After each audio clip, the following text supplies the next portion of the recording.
婚林创意设计中心看到疫情大大冲击到民众的生活，所以特别规划以陶艺为主题的生活美学的展览，收集到县内各地头的农特产品，用更加趣味的方式去推广甲呈现，让人看到婚林无同款的一面。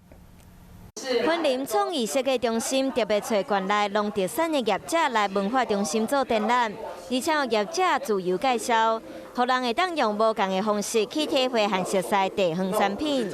因为我们以前喝咖啡都是喝了喜欢，喝了不喜欢。他在做了这个体验之后，他可以去找到他心里喜欢的那个味道。 展览会场，让民众会当家己去做体验，了解家己喜意的物件，而且会场阁有一寡布置会使片、会使看。中心嘛和在地有机农产业者配合规划市集，若是有喜意的物件，拢会当来买。那除了说巧克力它本身可以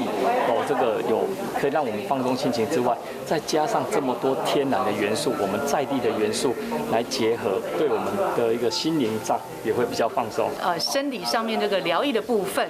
透过在地的物产，然后去展现出来。 会当将婚林馆上有实力的农产业以现代方式做展览，各项产品背后的故事嘛，真值得让民众了解。自今仔日开始，一直到11月中，有兴趣的民众拢会当来遮佚佗。